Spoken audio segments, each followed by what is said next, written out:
Hello and welcome to another episode of Exploring Careers in Tech. Today I'm joined by Dr. Sylvia.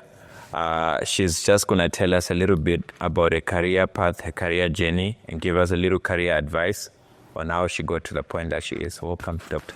Sure, thank you. Thanks for having me. So, as mentioned, I'm Dr. Sylvia Sathekge.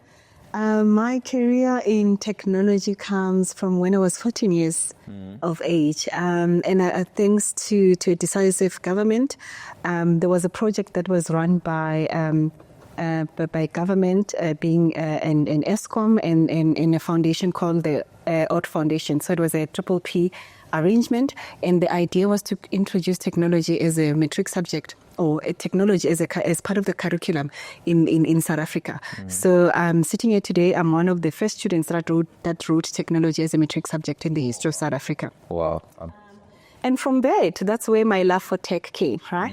I could see how technology can solve most of the world's problems. And I also could understand what is the definition of technology, right? Okay. And sometimes the way we think of technology, you're thinking of a computer application, but many other things that we work on are really is technology. But my love for technology came from there, and I think it was inspired by the fact that we had a program that ran, and I was fortunate to be chosen to be part of that program. And I don't think I would have known about such a career opportunity had it not be that program. Okay, great.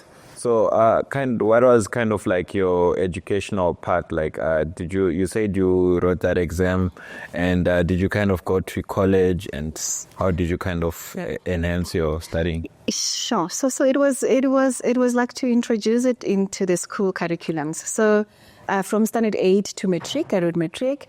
And from there, I was inspired. I went and I studied information technology as my undergrad. So yes, after matriculating, I took the path and went to varsity. I studied information technology. Afterwards, I did my BTech, and then I moved on to do technology in the engineering side of things, and did management of technology. Then did some of the business degrees as well, to where I got a DBA.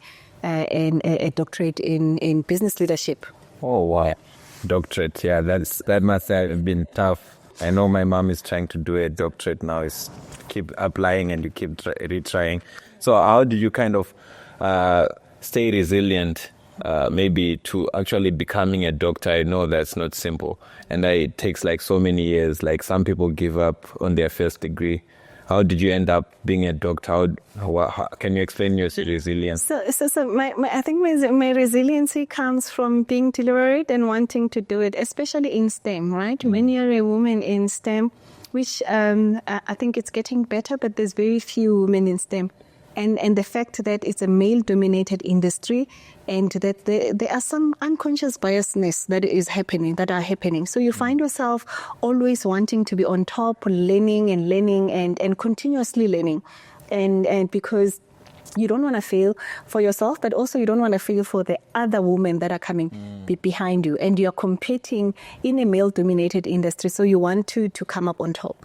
I think that kept me going. But necessarily, I'm also an avid learner. I just love learning. I've been a student ever since my school-going age. I've graduated 6 times in my life. I'm going to graduate for the 7th time. I've started another undergrad degree.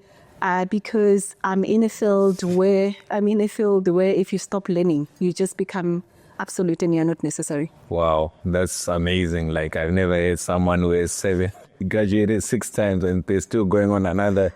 Yeah, like that's really resilient and persistent. And you mentioned something about girls in tech, and you as a female in this tech industry. What advice would you kind of have, maybe for girls that are still starting out, like maybe finishing college or starting out to go to college? I understand, mostly girls are the ones that go through situations like maybe end up having a family at a young age and stuff like that. I also spoke to Christy, and she also told me that, she had a child at such a young age, but she still managed. What advice would you kind of give to that young girl that's facing the same kind of challenges? I think what I would say to all the young girls is that it is doable. And then, of course, we are women, right? I advocate for women wearing all their dresses if they want to wear those dresses, you know. You are a woman, wear your school dress, wear your academic regalia. Preferably before you wear your maternity dress. And before you wear your white wedding dress or your sana marena. Get yourself empowered first and wear your academic regalia dress. And these things are doable, irrespective of where you come from. It is very doable. I'm one girl. I'm from Tembisa. I was raised by a single parent. My dad passed on when I was very young, 7 months old, and I was the youngest out of the 5. And my mom was very inspirational. But at the same time, I also knew that I have to do something about my life and change the narrative of where one comes from. So where you are very determined, where you put the work, it works out. Okay. Thank you very much, Doctor. I think that's all that I have. I don't know if you have anything else you kind of like, the best career advice you've ever received, basically. Yeah. The best career advice that I've ever received is that, and I think I'm old, the cliche that education is a key to success, or as Nelson Mandela said, with education, we can solve most of the world's problems. I do believe that. And I just want to say, as much as learning and continuous learning is not about formal education only and informal education only, but what school or university teaches you is it teaches you to think. And when we solve problems, we need people who can think. Amazing. Thank you very much, Doctor.